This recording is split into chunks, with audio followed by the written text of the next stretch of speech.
Hello and welcome everyone to another episode of DoubleDM podcast, where we talk about, today we talk about Triangle Agency, a TTRPG developed by Haunted Table Games, as we talk to the lead designer or one of the lead designers of this game. Caleb Zane Hewitt is here to join us to talk about this game, which is gonna release, depending on when you're listening to, but the day after this recording airs. So, if you're listening on Monday, it's gonna come out tomorrow. If you're listening on Tuesday, go back the Kickstarter, which you will find in the description of this episode right now. And if you're listening to this on Wednesday to Friday to whatever else day of the week, I imagine you have already backed the Kickstarter. And with that, let's discuss what happened in Niels's and my week. Niels, how are you doing today? I'm doing fine.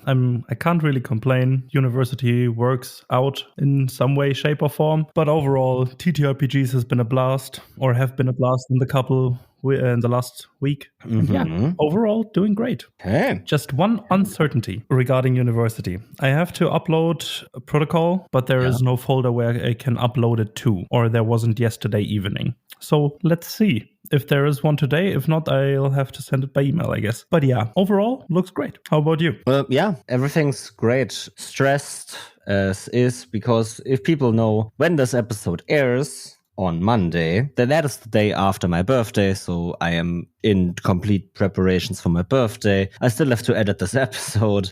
I have to prepare TTRPG sessions for my birthday and also after, and I also have to work, and then I also have to do this stuff and this stuff and this stuff and this. A lot of stuff to do. Mm-hmm. But I'm gonna manage somehow, as always. You got this. Yeah, it's been a fun week. More or less officially yesterday, on Wednesday, the last of May, I officially more or less joined the Kendo organization that provides the training that I've been taking for the last few years. So now I'm eligible for more training sessions, I'm eligible for entering tournaments, and I'm eligible for actually climbing the ranks in this sport, you could say. Maybe I'm gonna be part of a tournament already next week, or the week when this airs, because there is currently 2 tournaments. One of them is on my birthday, so not gonna do that. Unfortunately, can't. And the next one is just the week after, which is the Berlin Open, I think is what it's called,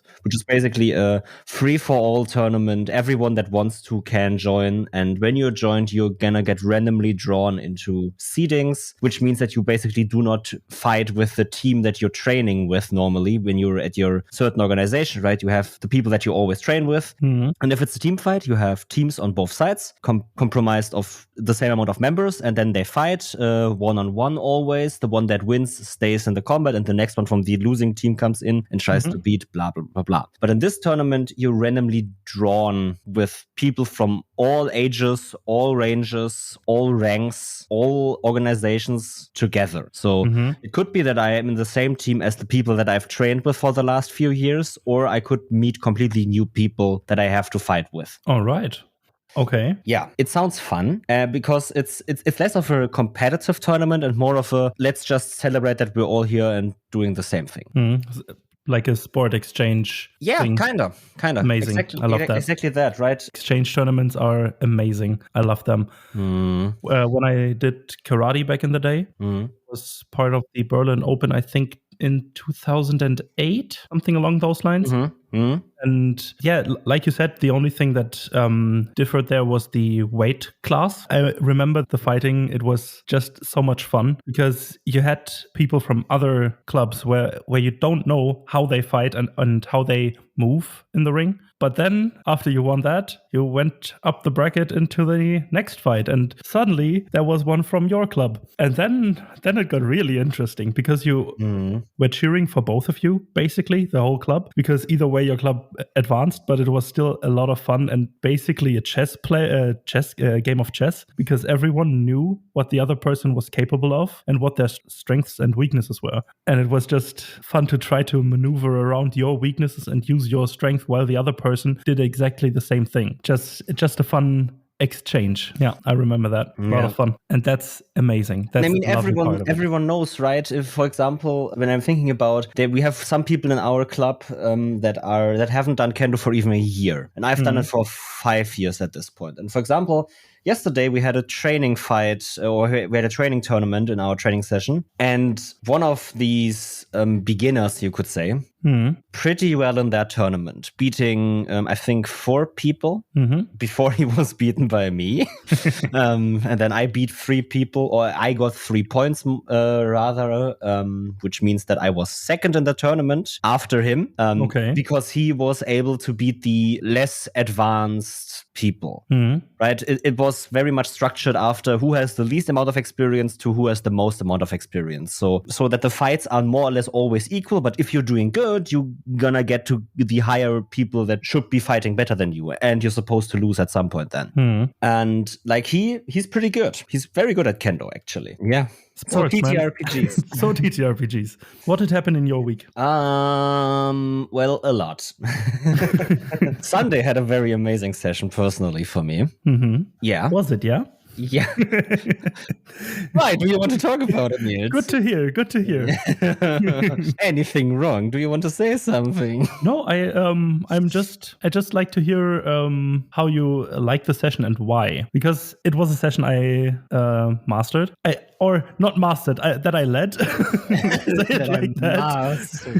Yeah, I had a lot of fun during that. And yeah, how was it for you? It was a lot of fun. Dickhead.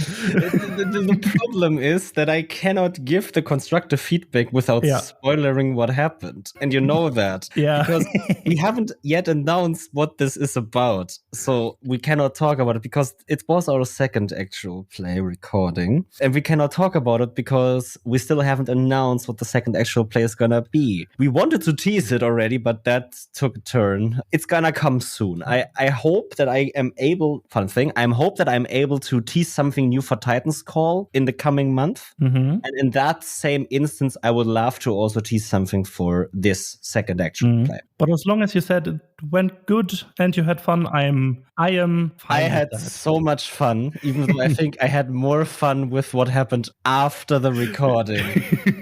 Fair. Fair. But it's really fun. I really hope we can record again soon, or that we get to recording more soon, because oh my god, it's gonna be. I think it's gonna ramp up so fucking much now. Oh yeah. Yeah, and then we had a Curse of Strahd session on Monday, which was, in my opinion, a very cool session. It was very, very light most of the time. A little bit of role play, a little bit of doing, a little bit of interacting with the world, and at the end, then a few big things happened. You could say that. A few big things, yeah. A few big things. For those wondering where we are at in Curse of Strahd, at what point we are, we just had the funeral. Whatever that means for you out there, now you know. If you know, you know. If you know, you know. And now, then on Tuesday I also had a session. Tyranny of Dragons. We welcomed our new player into the game. So we were at 4 players again after 3 others decided to leave throughout the campaign, or had to leave because of circumstances and stuff like that. So yeah, now we're back to 4 players once again, from the original 6. And yeah, we are entering one of the player chapters, actually. Ooh, damn. Okay. The Warlock player finally is gonna get rid of his demon pact. Interesting stuff. I guess you'll see how this will go. Yeah, on Friday I had a session that was in the same campaign that is based on the book, or on a book series, where we haven't played for a long time. It's quite some time ago. Are you sure that was Friday? No. It was.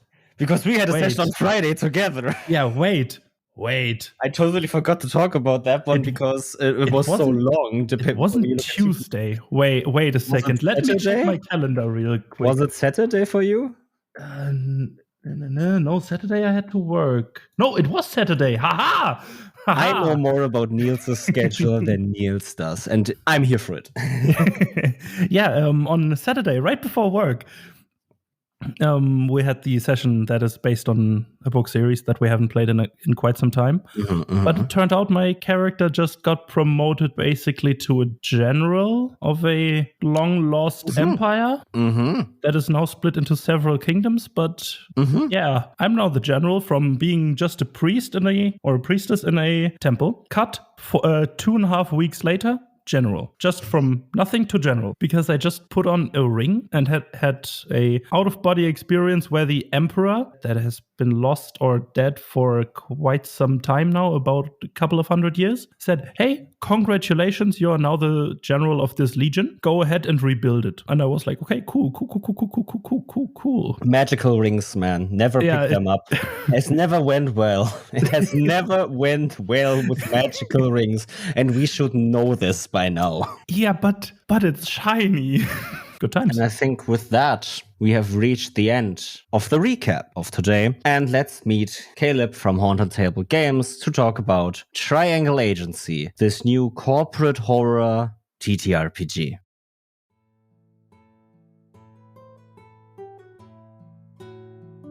Hey listener, how are you enjoying the show so far? Tell us about it in whatever way you see fit. Go to our social media pages and add us or DM us about your favorite episode of the show. We would love to hear from you on what impact our show might have had on your home games. Or you could review us on your podcast app of choice and leave us a nice message with a 5-star review. And if you want to go above and beyond, bring a friend into the fold. Tell them about our show and refer us to them so they can get a piece of the pie as well. Thank you for listening to DoubleDM and joining us on this incredible journey. And so we're back with our guest now, Caleb, the lead designer for Triangle Agency and the co-founder of Haunted Table Games. But I don't want to take anything away from him. So please, Caleb, introduce yourselves. Who are you? What are you doing? How did you get into TTRPGs? All the fun stuff. Yeah. Hello, my name is Caleb Zane Hewitt. I am a professional GM and recently the founder of Haunted Table Games. Our first game, Triangle Agency, is a game of paranormal investigation and corporate horror with an entirely new system that we developed for it. Although, of course, saying entirely new in the TTRPG space is a complicated thing. We're very, very inspired by a lot of popular mechanics and a lot of the movement in the space generally. But yeah, I've been in tabletop games since I was a little kid. My dad was a really, really big D&D fan when he was younger and through his life. So by the time I was a kid, I believe we were on 3rd edition, and I started playing then with my friends. I took a pretty long break from live D&D, but became obsessed at about the age of 11 with Neverwinter Nights. I don't know if y'all ever played that, but that was like the digital D&D. People got to build their whole worlds on servers online. So I would role play through there for years, through college. And then since after that, I went to school for theater and thought I wanted to be an actor for a long time. While I was there, discovered I actually liked writing a little more. And then finally, in the past couple of years, by getting back into the tabletop space professionally as a GM, I've been tying all that stuff back together. I'm writing, I'm acting, I'm getting to do improv and also build these big adventures. It feels great. It feels like I'm finally at a point where I'm combining all my skills in a place where they fit. I also feel like that TTRPGs are just a great field to combine any skills that you have. A lot of people in the TTRPG space are theater kids or have some kind of theater degree, which is very obviously too easy to bring into the space. But even me, as someone that has not yet, but soon a degree in science, that has a job in analytics and in human consulting and IT consulting and stuff like that, even I can bring in stuff from that. Even I can, my game prep, for example, looks very analytical at certain things and concepts that I can then abstractly work with and then fuel the roleplay in my sessions with. So TTRPGs are just, like you said, a good place to bring everything together that one has learned. And I like that you said that because it connects very well right in the beginning for me, that TTRPGs just tie everything together. Yeah, I fully agree. Not just skills, but people in general. How much I reconnected with old friends that I haven't talked to in forever, but just through the message, hey, want to play D&D again? Yeah, sure. And now we're meeting up once or twice a week to play D&D. Something like this is TTRPGs are just tying everything together, being it social skills or skills in general, social contacts, everything. Yes, and most of my work is with children. And a big part of why running these games for kids now as an adult is so big is exactly what you're describing. I'm getting to work with kids who are like spending time with each other and like developing their social ties through the game, and also getting to find, just like you're describing, like what are my skills? Like what are the things that I'm best at? Because it's such a platform for you to bring anything to it that it's really fun to watch it be like a learning tool for kids in that way. You're the first person I can ask this, so please let me ask this. What is the main difference between playing with kids and playing with, let's say, adults, or maybe even young adults, people over the age of like 17, 16? What is the main difference? Yeah, I think I have two answers. I have like the positive, fun, everybody loves to hear this answer. And then I have the like not as fun, more complicated answer. And the fun one is they don't bring any baggage to it at all. So by the time that you're playing with kids, especially me, most of my clients are my clients are their parents, but most of the kids that I play with are kids who haven't played before. They've heard about it. Maybe they've watched Stranger Things already. They know that tabletop gaming exists, but they don't really know the rules. And so a lot of the time I'm getting to show it to them for the first time and also shape it and take things that I don't like as much from certain games or don't like from the space and change it for them at the start and be like, here's what I think is really beautiful that's hiding behind some of this stuff. And that part is like definitely the biggest, most fun part is like they don't have any baggage about it. They're not worried about anything specific. The more complicated part, I think, is that kids also don't have a lot of the tools for approaching the game in like an emotionally safe way that some of us have built up. So I'm also having to navigate often kids using the game as like a proxy for their own, arguments or little squabbles that they're having with classmates, or through their own like kind of emotional journey. It feels a lot like, because it's such a vulnerable place and because you're inviting them to be really open and vulnerable in a way that kids don't often get to be in their lives, it can feel sometimes like extra important that I am very, very careful and deliberate with what I create and what stories I tell. Okay, thank you. I think one thing that you said is that you are able to change things about games that you don't like, so you can show the essence of games, essence of TTRPGs in the way that you want to, because these kids have never engaged with it before. And funnily enough, from what I can gather about Triangle Agency, the game is kind of about changing stuff how you want it to be. So let's talk about Triangle Agency for me. Sure. Because I have a very fun first question for that. This is something that's on the website, on your guys' website, right? The first sentence on the website goes along the lines of Triangle Agency is a new tabletop role-playing game of paranormal investigation and corporate horror. It's inspired by stories like the SCP Foundation, Severance, The X-Files, and Control. As someone that has played Control, watched The X-Files, read SCP files, I'm very much intrigued. But please, I want to ask you, what does this combination of media mean to you in essence that is represented in Triangle Agency? What is the essence of all that media that you combine to create this? Ooh, that is a meaty question. I know. Let me see if I can do this deftly. So I think it starts most clearly and connectedly with Control, because I think the thing that game did that is sometimes just part of the setting more than the actual like meat of the story that they're digging into is really emphasize the idea that there are systems and places and organizations that operate in such a way in our real life, in the completely real world, that they are like inscrutable, that their actions and decisions can be impossible for a regular person to follow, and that they have so much power over your life, even if you don't really know that they're there or don't really know what they're dealing with. I don't want to jump immediately into a super dramatic real world corporate critique, but if you think about stuff like how Amazon not only is just the website we think that it is, but it's also the internet, right? It's also like all of these other different things that it has like purchased and become a part of and controls through this like very complicated series of sets of ownership and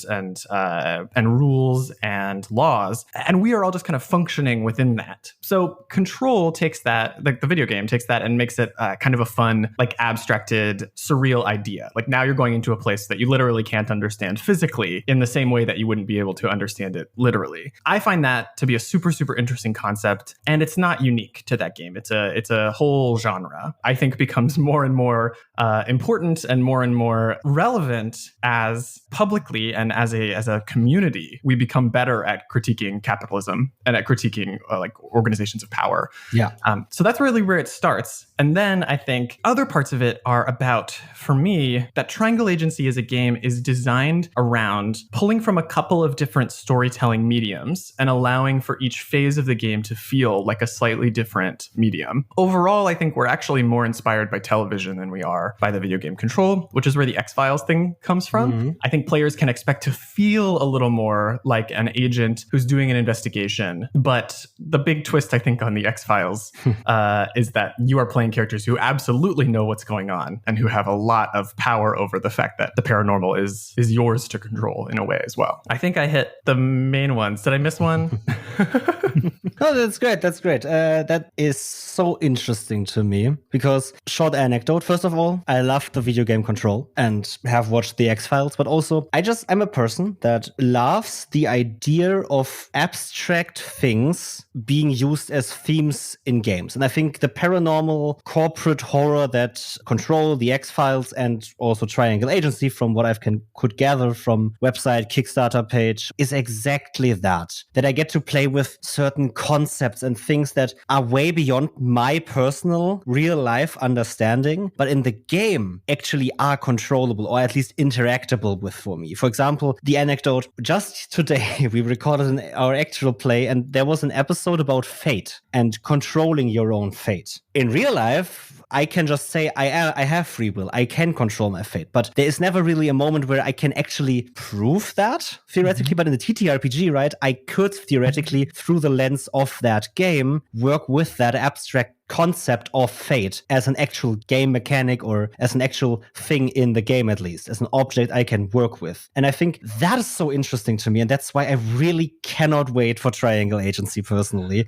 And I will annoy my friends. I will beg them to play this game with me. Get away from D&D. Play this game with me, please. The thing that you just brought up, actually, I think is the best way to tie in the SCP part of this story, which is that, Triangle Agency is about you as agents going and collecting anomalies, which we intentionally define in a very broad way. In the SCP files, they're also pretty broad. Sometimes they're living creatures, sometimes they're objects. They are always being studied by this agency, and we're getting the logs of those. But there's a wide variety of things they can be. And just like you described, like fate, almost all of my game prep starts from that place exactly. Like, what is the theme I want to talk about? What do I think are some symbols or physicalizations that can tie to that theme? And then what happens if the most concrete and literal version of that theme gets thrown into a modern setting? And that's how I prep, is that idea. Okay. Fate is a great one.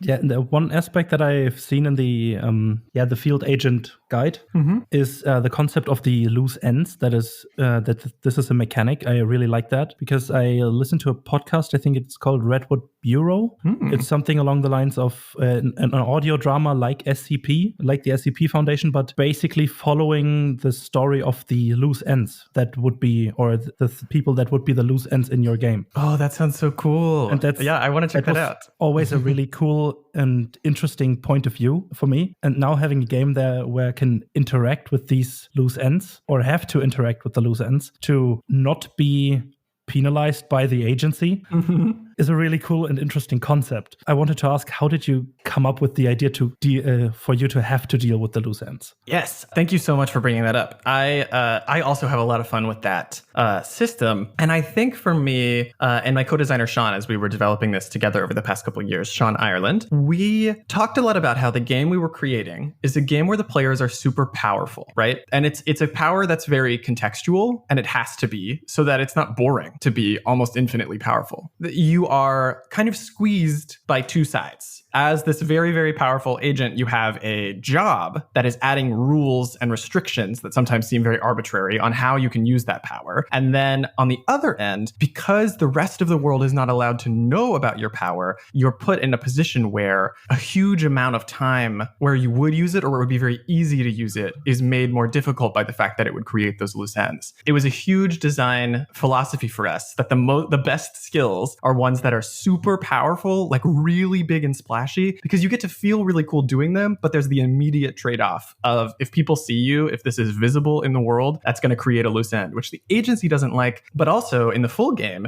it kind of loops around with how anomalies are created because they are created by sort of the ambient tension and fear or obsession of an area. If you get an area full of people who are all thinking about these weird things they've been seeing, those things necessarily become more powerful because that's what fuels them, is that thought. So all of that kind of tied together for us in a really, really fun way. And then at the table, for GMs and for players, it creates this necessary and constant interaction with the real world. Because even if you're solving a mystery, even if you're fighting like a big, like wild monster in the silliest mission possible, the game pushes you to, and hopes that you will, always be bringing in real people to react and emote and experience that so that the players have something that they need to deal with. And I think the loose ends, honestly, are always the most emotional part of a mission for me. I just ran a game last night, and I can't tell details because I guess I can at this point, it'll be out. But the basically at the end of this mission, an agent was basically faced with the option of, I can let this child who spent time with this anomaly, like, have this anomaly back, or I can take it and kind of like break the heart of this kid. And that on its own was like a sad story. But then the next level to that is the agency considers that child a loose end. Like, that's somebody who can go and tell people about anomalies. And so using one of their powers, the agent made it so that that child was never going to be able to tell anybody ever again, like, what had happened to them. This like total like heartbreak moment hits where you're just like, oh my gosh, like this, my job is making me do this like awful thing. And that's where the horror comes in, right? Is it's like the only reason I have to do this is because this is my job, is to make sure that this happens. I'm still thinking about it. That's why the story was so ready on my tongue, because it just happened last night, and I've spent all day being like, ooh, no.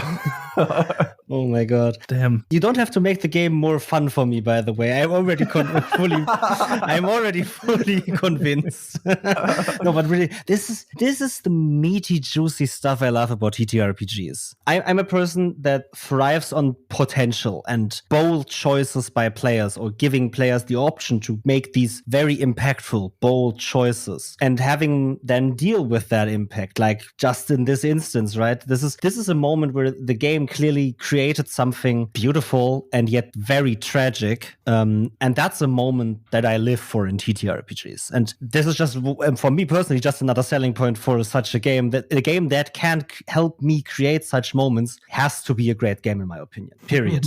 I hope so. Yeah. Let's talk, especially for me, about anomalies, because they seem to be one of the big center focus points of the game, as they are the way the GM mostly prompts the players to do something, to act, to give them a purpose to do something. How do anomalies work? What are the building blocks of them? How can one better grasp the word anomaly for Triangle Agency? Yeah, that's a great point. And I think something that might help off the bat before I go any deeper is that a funny thing about the way that I run them, at least, I don't think this is true for everybody, is that it helps in play, I think, to think of them less like SCP anomalies, like less like things you can't quite fully understand. You as the GM probably do need to kind of understand them.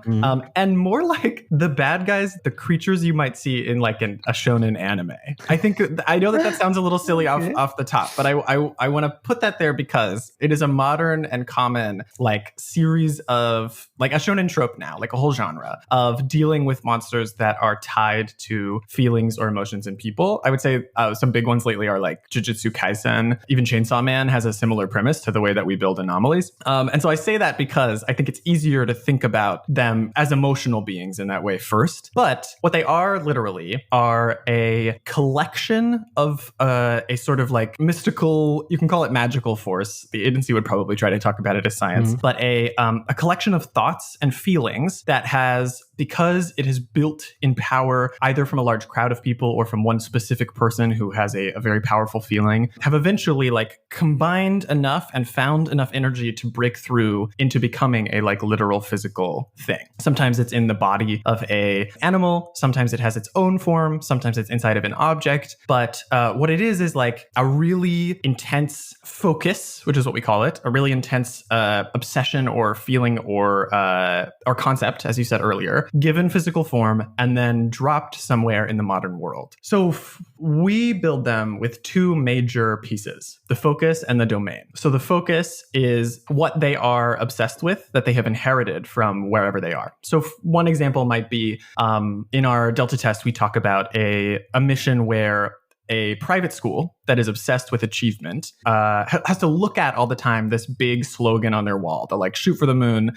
Even if you miss, you'll land among the stars. And while that's often a kind of pat slogan, this school takes it very seriously. They're a very high achieving school. And over time, that energy, that belief has like coagulated and attached itself to the school mascot. And now there is a being existing in the school that is taking that concept very literally and trying to fling everybody to the stars. And that is like one of the sillier versions, but there's also, and more direct ones, but there's other ways that it can be expressed. Maybe you have a scientist who is so obsessed with their work that they spontaneously create a being that helps them with their work specifically. I have one mission that's about a scientist who thinks of the people around them so much as lab rats that he builds this like side dimension on accident that keeps people trapped in it so that he can keep testing on them forever. And then there is like the third kind, which is kind of I don't even know if orthogonal is the right word here, but where one anomaly that maybe came from a particular obsession or focus isn't with the original owner of that focus, but finds itself somewhere else entirely. The mission I was running last night, and that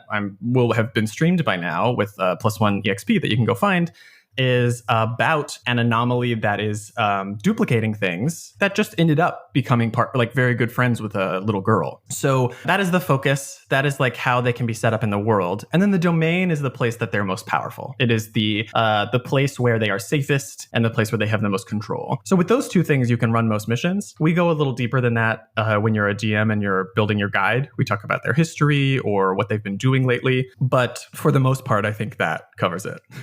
Okay. Very interesting, because looking at the general manager's toolkit, which is, first of all, I love the idea that the GM is called general manager and not game master anymore, because amazing, yeah. Just these little details round everything to be the perfect game for that instance. Regarding the anomalies, after you've described that there are multiple different ways they can interact with the world around them. Is there a limit to how they can interact with the world, or how powerful they can be, or is it basically limitless because they have all the potential regarding or in regards to the world around themselves? I think my straightforward answer is that it's limitless. It is possible for you to make missions that are on a huge grand scale, and it is possible for you to make missions that are very, very micro, dealing with just a few people in a house maybe. We have a kind of anomaly built into the game that I definitely don't want to spoil, but that is like teased in the Delta test just through a couple of pieces of rules. There are a couple of very large anomaly forces operating, and there are some very scary anomalies that the agency is aware could exist but don't yet.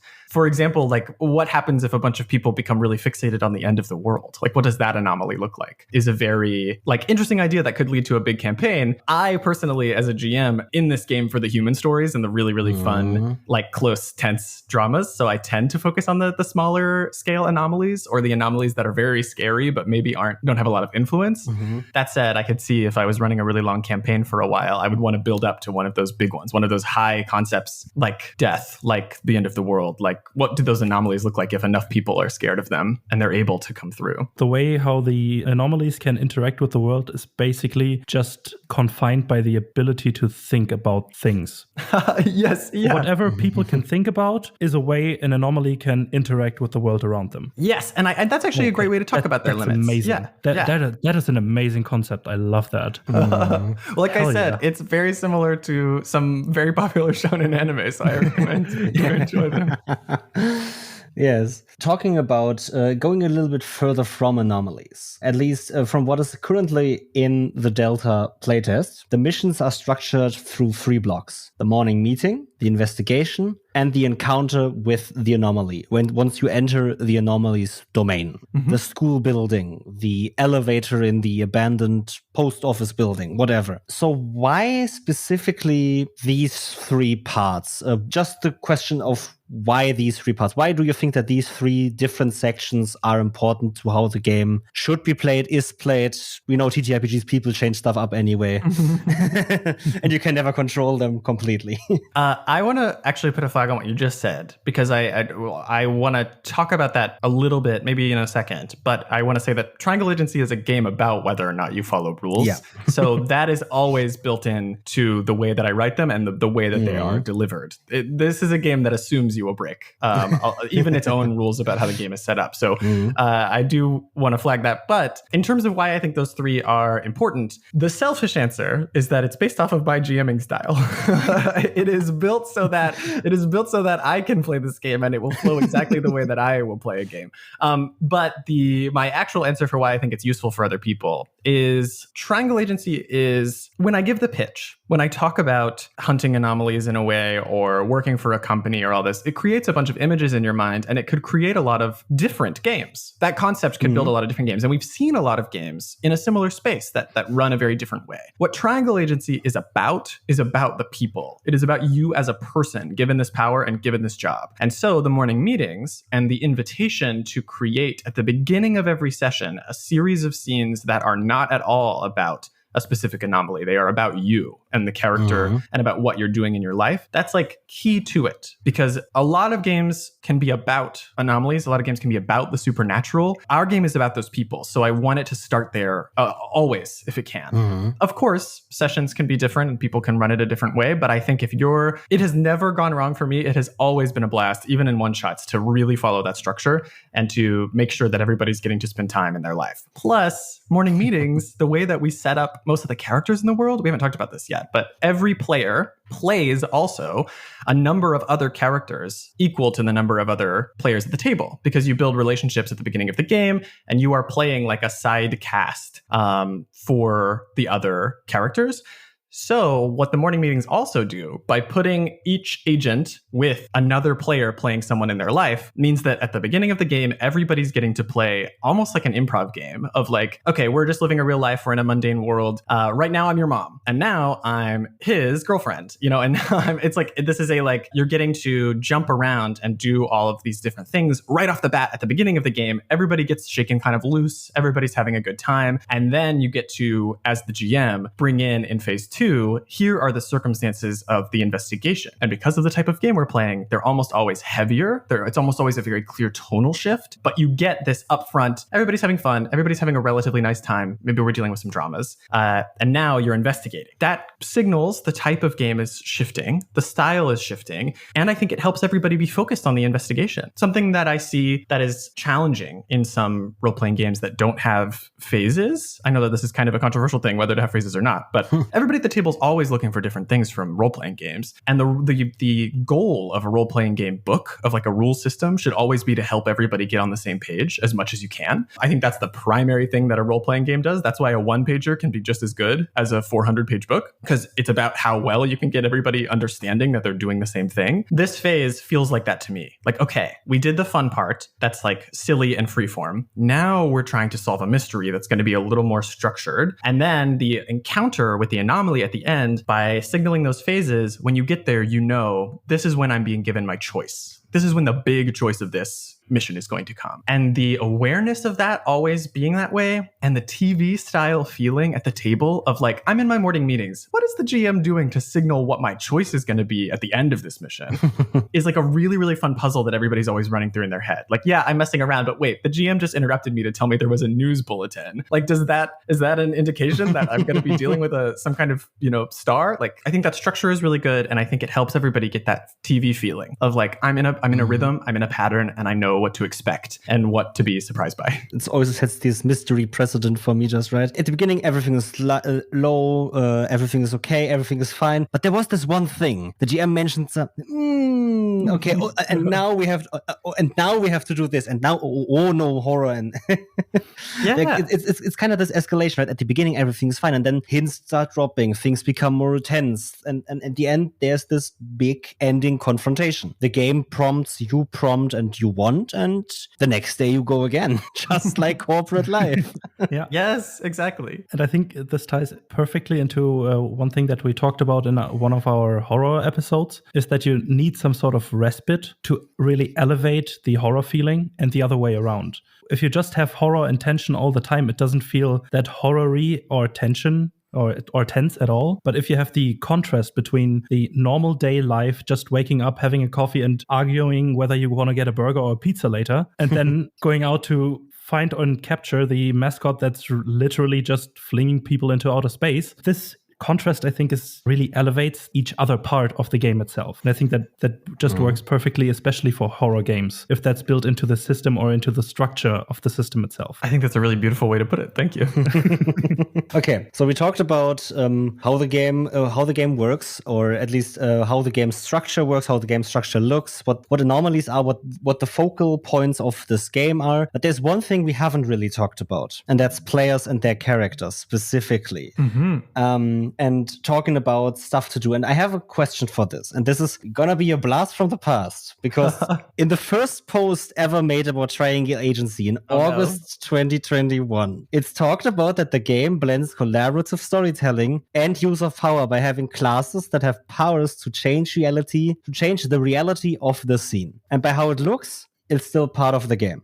But just generally, where did that idea originate from? And in what other ways do characters and players interact with everything in the game? What mechanics are there to being a player character? If we were talking about games like D&D or more traditional TTRPGs, what stats do I have? But maybe in this game, they're not just stats. What things do I have? What options do I have? Yeah, let me see. Where do I start? So, as a player, you are picking 3 character pieces when you build your character. So you're always building a character out of choices from 3 categories. Your anomaly, which is the ability that you specifically bonded with, the anomaly that you as a mundane person interacted with at some point, that instead of just becoming like a friend to you or killing you or something dangerous happening, bonded with you, hid inside of you, and has now given you a power. We have 9 choices for that in the base game, each of which start with 3 skills. And in the full game, I should not have done this, but I did, and it took forever. Now you can end up with a total of 9, but each anomaly choice has a potential, I think it's 27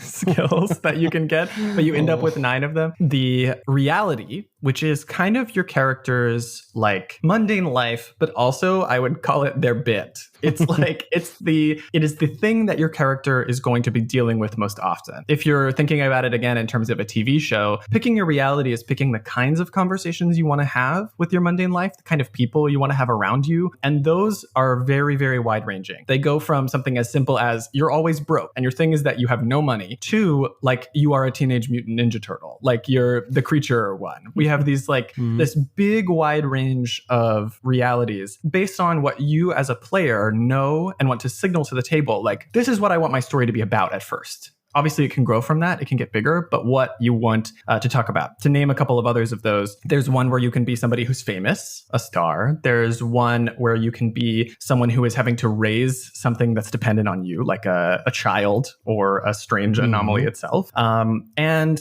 that actually brings me back. I should probably talk about a couple of the anomalies. I sort them into 3 categories. I have ones that are based on human fears. I have ones that are based on broad, like reality concepts, like physics. And then I have a set that's based on human bodies, like things that you can be focused on that's within yourself. So an example of a fear is that there is one called absence. The anomaly absence is about the ability to not be there, or the ability to have something disappear when you're not looking. Absence anomaly players are able to have things that would hurt them not hurt them because they weren't standing there in the first place. They have the ability to almost ghost-like move through things that would hold them. From the concepts, my favorite is probably catalog. Catalog is about the ability to understand and control objects and decoration of a space so perfectly that you can decide something is there. You can have something in your hand that didn't exist before. And then out of the human body ones, there is probably the like most classically horror is grow, which is like the perfect like body horror style character class. If you want to play it, you can grow lots of limbs. You can have more eyeballs pop up in your body. You can build out your own skin into like a defensive armor. And as it goes on, you get lots of other weird ways to reshape your own form. So that's an example of some of the anomalies. And then the very last one, so anomaly, reality, the last one is competency. This one, I think, is the strangest when compared to other tabletop role-playing games, because I think your anomaly and your reality are pretty clearly applicable to even things you do in D&D. They're like your class, they're like your background. But the competency is about the job the agency has assigned you. And what this actually does in practice is give you two broad categories of thing. You have something that's called a prime directive, which is a thing you're not allowed to do. These can be as challenging as you're not allowed to lie and as simple as you're not allowed to sit down. And then you have sanctioned behaviors, which are things the agency specifically wants you to do. And those depend on what you've chosen and what your sort of role is on the field team. What I would describe these as to people who know a lot about TTRPGs is what these are is kind of helping you pick a table role. Beyond just a character or beyond an ability set, this is like, how do you roleplay? Like, what is something you're interested in challenging you as a player in the way that you roleplay? A huge part of Triangle Agency is about trying to evoke the same feelings in the player that we hopefully get from the character. The competencies are intended to be like an interesting and annoying challenge. A friction that forces you to remember that you're role playing. Like it says, I can't sit down. All that means is that your character can't ever sit down. That's not necessarily a challenge for you as a person. Like you're sitting at a table, you're not having to stand up all the time. But then all of a sudden you're playing and you're like, oh, we're going into the diner. And the GM's like, what are you doing in the diner? And it adds this level of complexity to how you play and this reminder that you're role playing that's very important to me. And those allow you to sort of pick. Because like I said, that one about sitting down, I think is one of the easier ones. If you want something that's not as annoying and not as going to come up as often, you can pick that competency, which is reception. If you want one that's a little sillier, you could pick something like barista, which has it so you can't ever say anyone's real name. Or if you want one that's like a real role-playing challenge, especially for the type of game we are, you can pick public relations, which does not allow you to literally lie. Those things, again, your character can do, you're just punished by the agency for doing. So that's the character pieces. And I think that covers the broad strokes. And before I go on for too long, you have a specific question about those? I'm so interested in them though, especially with the competency. The level of meta of them basically restricting the way you play gives obviously way more enhancement to your play. For example, I just have open right now the clown or honk with the prime directive being each time you talk about feelings, receive one detriment. And we can get into what one detriment means, but prime directive, keep them laughing, or a sanctioned behavior, put on a show, expose an embarrassing truth, demand a smile. Like this just pushes me into a direction of certain style of play. That is interesting. And the games that somewhat prompt me to role play in a certain way or to restrict my role play in a certain way are the ones that I enjoy the most. I'm thinking of a game that is very much a joke game, very much a clear, fun, one-shot joke. And it's a game where you play cavemen that can only speak one word, except if you play the smart one, then you can speak two. And that's all the communication that you have. So all communication at the table is then done through wood, nothing else. And it puts roleplay into a completely new perspective for me. It creates a new challenge. It creates another set of way to play and roleplay. And that is amazing. And I wish to play more games that do exactly this. Not to say that Triangle Agency does the same thing, but it does the same direction of giving me roleplay prompts and restricting me in it. And I really like the competency side of the game. I really like it. It kind of forces you to think outside of the box needed or necessarily, because just by the game, if you don't do it, you get punished, which isn't necessarily maybe a bad thing, but you should try to avoid it as much as you can. And so you have to weigh, basically, is it now worth it to break the rules or not? But still forces you to think, maybe is there a way I can kind of wiggle my way around the rule, which without necessarily following it to every last thing there is, but still without breaking it. And therefore kind of creating a puzzle in your head to solve regarding your own role play and your character. I don't want to ascribe too much meaning to my own game, but that thing that you're describing, that feeling that I need to find how I can be who I want to be within these rules is exactly that corporate control connection that I want the game to evoke in you. How many times in your day-to-day life at a like shitty job, are you like, how can I do all the things that they're asking me to do, but like not exactly do them? Or like, how can I find my own time or my own enjoyment out of this thing that I don't even really want to do?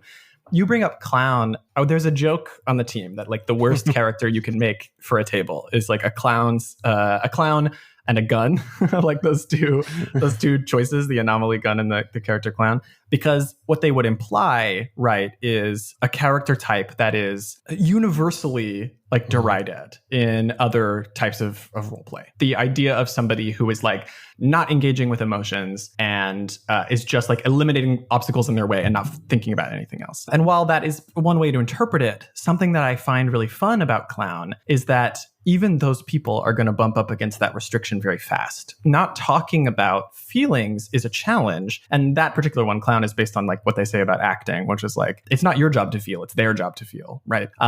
When you're performing for them. But the fact that you're choosing the one that's making you think about it, I think invites automatically, I want to play a character for whom this is going to be hard. Like I want to play a character for whom trying to not emote is going to be like a funny challenge for them. And by setting that up, I think it sparks its own opposite in a really, really fun way. I think I want to talk about the General Manager's Toolkit for one. Because when I read it, it felt like I wasn't just reading a manual, but reading something more. I think that obviously this is exactly what you guys probably were going for, but this toolkit itself was speaking to me, or someone speaking through this toolkit to me. As someone that enjoys ARGs, I was very much like, okay, I need to find every hidden clue that I can in this Delta test, even though maybe there aren't even some. But I was like, okay, this is really interesting, because especially with the use of colors in this, I feel in this playtest, right? Because blue is the whatever entity talking to me reading it, and red is the agency itself giving me advice on doing something.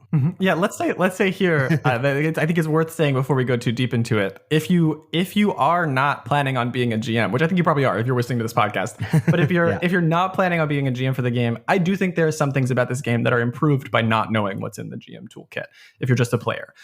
So if you don't want to hear that, you're welcome to skip forward a little bit until we aren't talking about that. But if you are going to be a GM, then great, because we're probably going to talk about things that it's weird to say this about a role-playing game I have bumped up against, but that are kind of a sort of spoiler in the way that you read the rule book. But I'm happy to talk about it, so please. Yeah, I just want to ask, first of all, the question, just generally, why? not because I don't like it, but right, because it's so unique. But it also feels very much in line with how everything else about Triangle Agency works. But just generally, why? Yeah, I'll tell you the very, very baseline one. And it is that my shower just decided to turn itself on. 1 second, in case that's coming in. Oh no, we have found an anomaly. Yeah. The very, very baseline answer to that is, I think if a GM gets out of that rule book thinking the agency is a good place, I have not done my work correctly, right? And I think there is a version of just having the player's toolkit where you read through it, you get kind of the jokes and the silly parts, and you get the little threats of something ominous, but you're able to leave that. You're able to go to your table and be like, I'm going to kind of scrub that, and we're just in like a silly place, right? We're just like in a silly, fun place. And while that's possible, and while you can absolutely run it that way sometimes, and you can absolutely decide that you want to play Triangle Agency with that being the truth, like you don't want to dig into the heavier side, the intent of the game, honestly, is that the agency itself is not necessarily a healthy place for you to be. And I think having another voice, having this very emotional and immediate feeling other voice speak and tell you not to trust the agency as a GM is a very, very important piece of that. I also think part of the Triangle Agency ethos for me is that GMs are also choosing. And I think that's always true. I think GMs are always setting up circumstances in which they are making a point, or in which they are showing their perspective. But by making the advice given to you as a GM be from two different perspectives that are asking you to do two different things, it is making you as a GM, when you sit down to prep, have to go, which one of these am I? And which one of these is my mission? Like, what am I getting across to my players if they're doing this? And when you're told, I can tell you, because this has been revealed, similar to how you said in ARG, because yes, I was a huge ARG fan for years. I got obsessed with the Cloverfield one when it launched. And then from there was like on Unfiction for like a decade. Over time, we've on our Discord revealed that this character is called the Urgency, this blue character. It's called the Urgency. And they are a figure that grows in importance in the final book as well. But by having the Urgency be this other voice in your ear, this other thing suggesting that the stuff you've read is not entirely true and that you can approach your mission in another way, it opens you up for that. It lets you be ready to approach your games that way.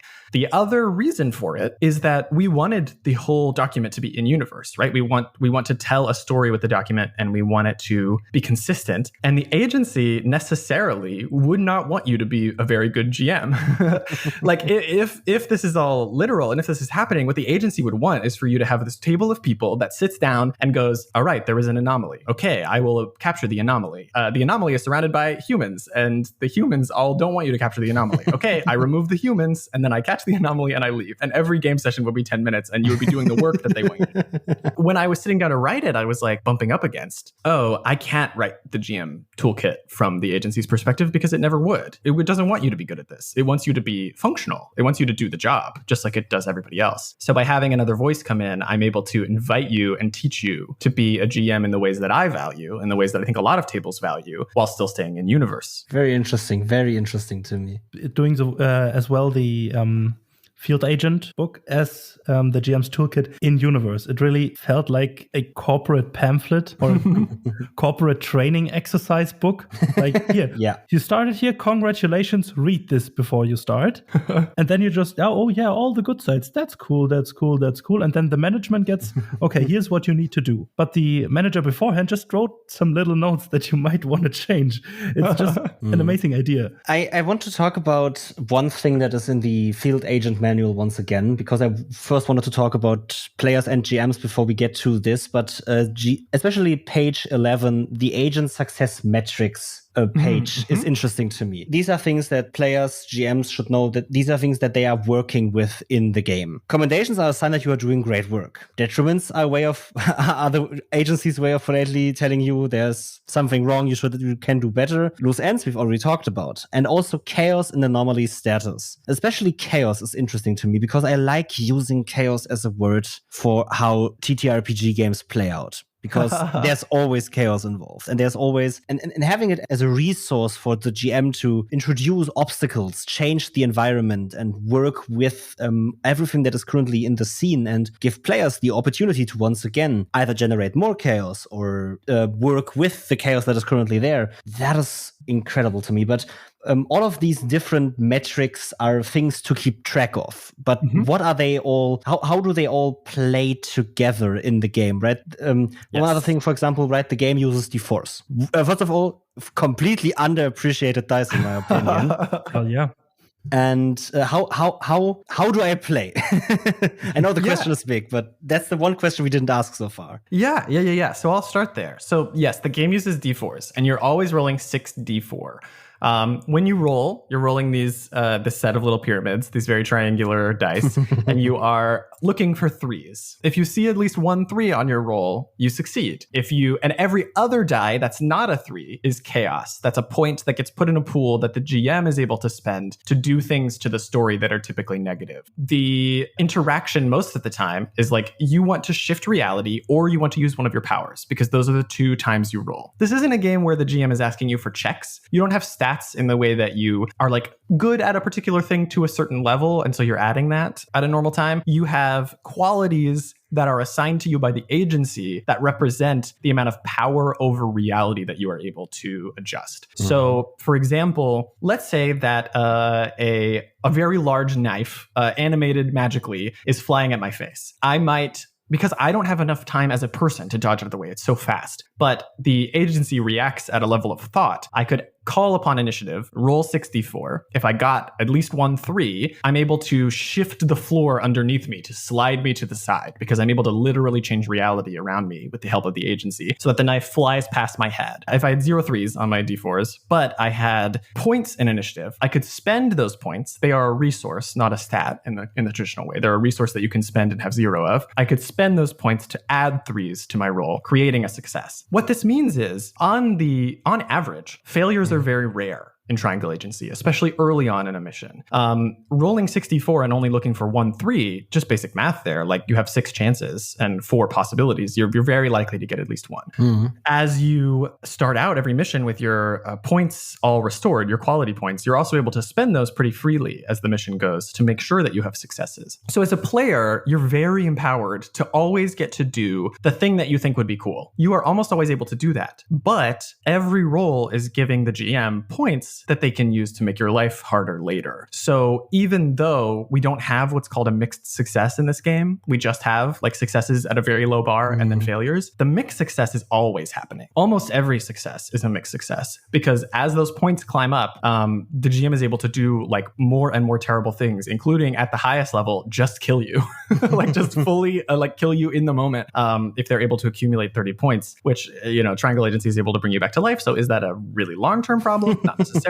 But it's able to do a lot of things that are very terrible to you through a slow accumulation of you being very cool. And I think that is like my favorite feeling in a game because the two things I want in role-playing most of the time are I want to show off something cool that I thought of and I want something terrible to happen to me so I can have feelings about it. We wanted to build the system so that those two things happen as often as possible and that the middle range, the like, oh, I feel fine about that is like very unusual and very uncommon. And it's worth saying we do have like a critical success style thing in this game. If you roll the 64 and you get 3 3s right off the bat, that's called Triscendence. And we have a series of bonuses you get for that happening that are pretty strong, but that depend on where you are in the mission, which one of them is going to be more relevant. And that's like how the dice work and how the play interaction goes. The other reason you roll is for your abilities, and those have very specific success and failure cases and often uses for having more 3s at a time. And those are also very powerful and can do very weird things. But as a baseline, this is the only game I know that hands a like brand new character right out the gate the keys to reality and says, here, change it however you want. Because we're able to punish that in other like fun and unique ways. One thing that I just wanted to talk to you about a bit is again on the agent success matrix, the commendations and demerits. Yes. How exactly do they work? What are they used for? How are they how are they influencing the game itself? What are the mechanics behind those? And just quick overview of what these are and why these are. Yeah, so the commendations in the Delta test come from a couple different places. They come from whether you do your sanctioned behaviors, which are in your competency, the things that your table roll is like rewarded for doing. You can get those points from Triscendence, which I said a moment ago, and you can be given them for doing well on your mission in the end. And then those commendations in the full game can be turned around and spent on requisitions, which are things the agency offers you as like thank yous for your service. Some of those are purely roleplay. They are like a new outfit. They are a different office.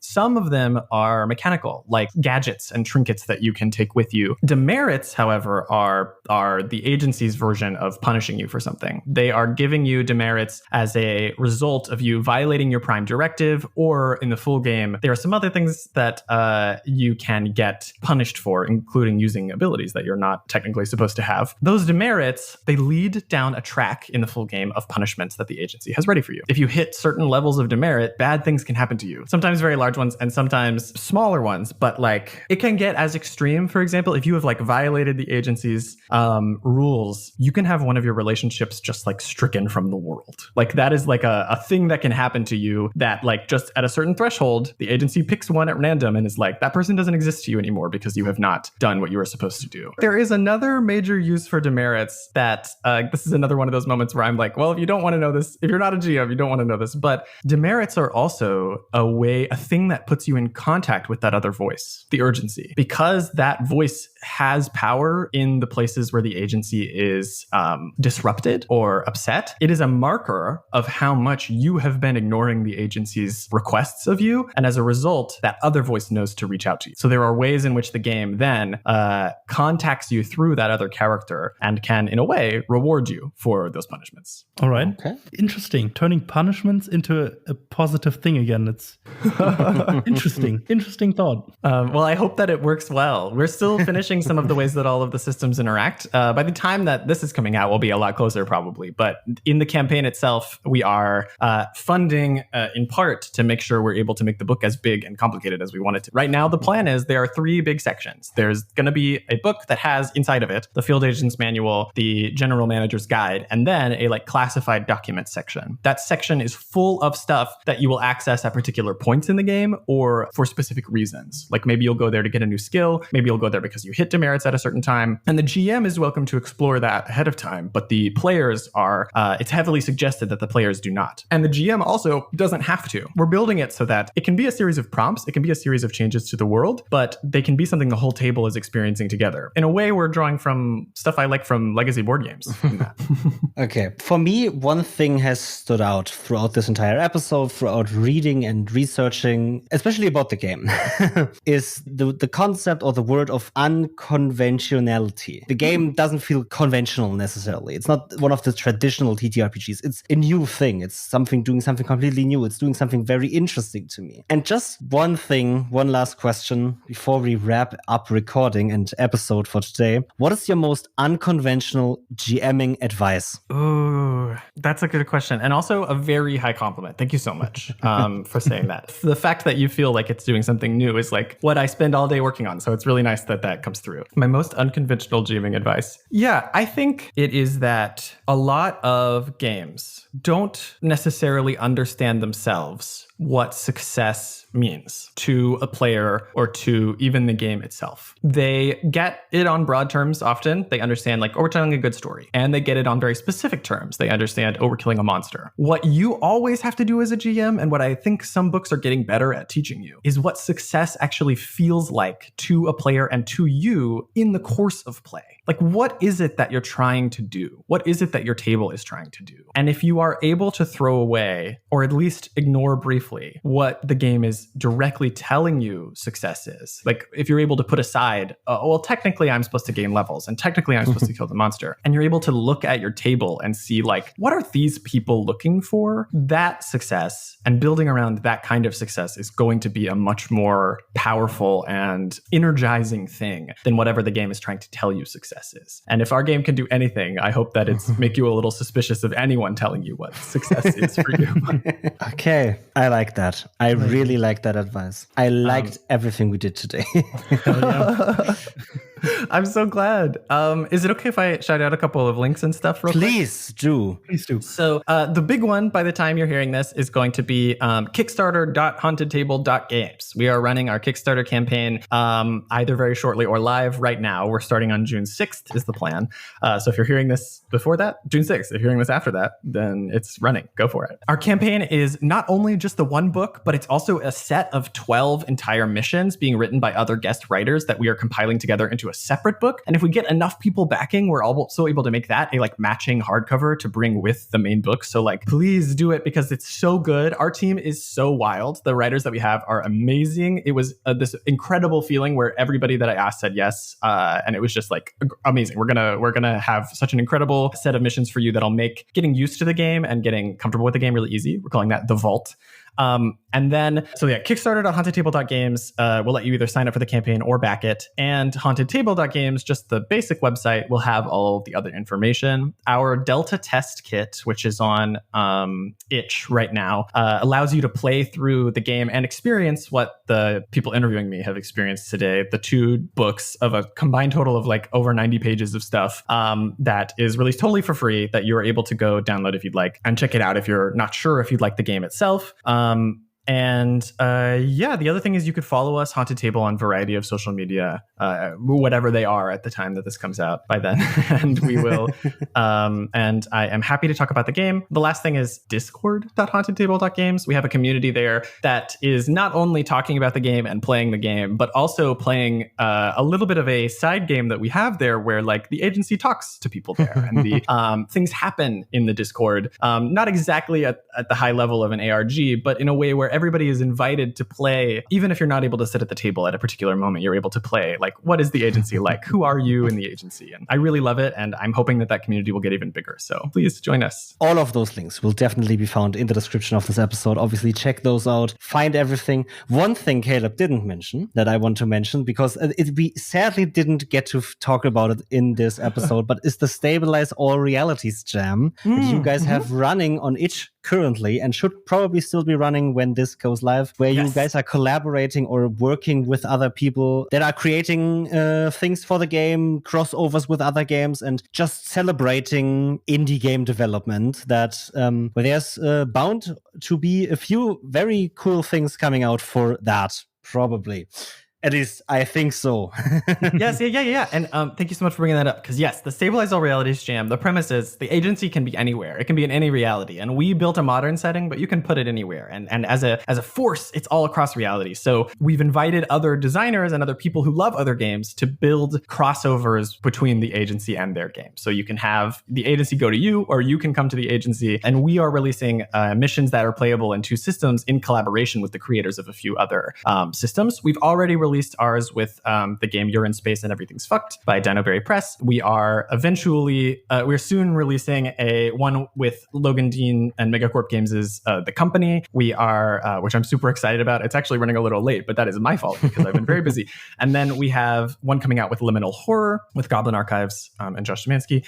And then we have one coming out connected to Yazba's Bed and Breakfast, which is written by me with some oversight by J Dragon. It's going to be really, really cool. And I'm hoping we'll get some more. We have at least one submission now at the time of recording, but we're running all the way through the end of the campaign. And if you submit, we're going to be giving 3 like prize packs of stuff that we unlock over the course of the campaign through stretch goals and stuff. However good the campaign does is how good the rewards are going to be to 3 people at the end of it. So please come participate. I would love that. Yeah. And I think with that, we are finished for today. Thank you, Caleb, for being here. Thank you for talking to us. Thank you for enlightening us to the path of Triangle Agency and starting our new corporate jobs next day. Thank you so much. This was a blast. It was a blast. So yeah, for our dear listeners, we will hear you on the next one. We will talk to you next week. Bye-bye. Bye-bye. Bye.